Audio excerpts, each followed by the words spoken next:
It's a familiar sight in the southern Israeli skyline. A barrage of rockets coming from Gaza, most of them intercepted before they reach the ground, like here in Tel Aviv on Tuesday evening. More than 60 rockets were fired in the general direction of Tel Aviv with interceptions by the Iron Dome. But it only takes a few out of hundreds of homemade rockets to terrorize people. Ashkelon is among the towns where fatalities couldn't be avoided.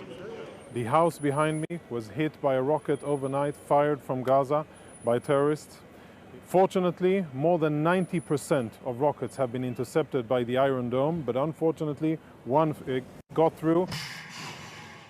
Cutting-edge anti-missile systems like this have brought life-changing reassurance to many in southern Israel and eased pressure on troops. They've also become an important industry, contributing to the country's growing defense exports.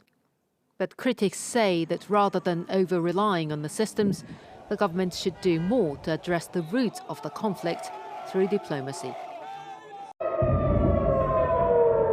Tonight in Tel Aviv, images that change everything in an escalation that has already spiraled so fast. Israel's missile defense systems lighting up the sky as they try to intercept incoming Hamas rockets. 130 of them were fired from Gaza in one barrage. Flights at the international airport were urgently suspended and diverted. Hamas said it was a specific target. And on the streets, injured Israelis, which, for Israel, will move this conflict onto a different level. The earlier Israeli assault on Gaza, which prompted the Hamas retaliation, had been relentless. And for those who are not the targets, but who are so often the victims, it is terrifying. With the weight of the Israeli Air Force on top of them, there is nowhere safe to run. Locals filmed the moment a 13-story building collapsed. It's not clear how many people were in it at the time. It is a residential block. The Israelis had earlier said that they were targeting militants in their homes. The number confirmed to have died through the day and the night before continues to rise. Children too. Here, a mother and her son are buried. They're from a refugee camp.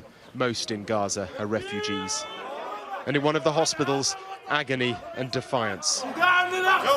This man vows revenge for the death of his comrade, a member of Hamas's Jerusalem brigade.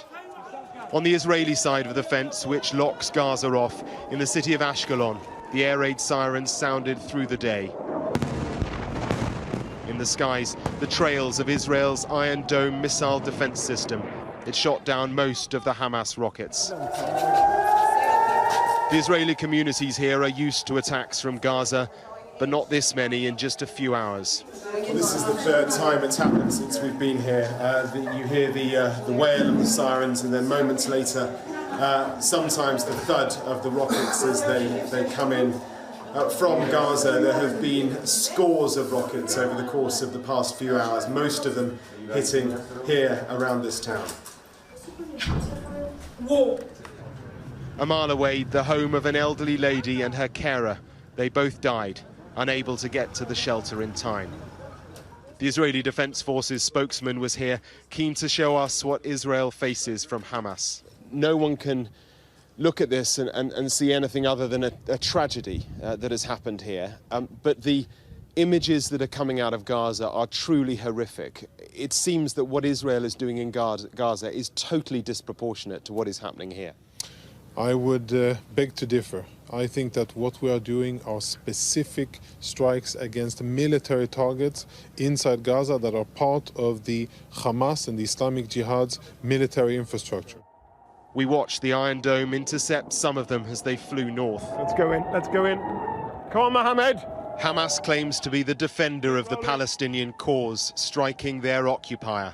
Israel will strike back harder still, and the diplomacy to break this cycle isn't there.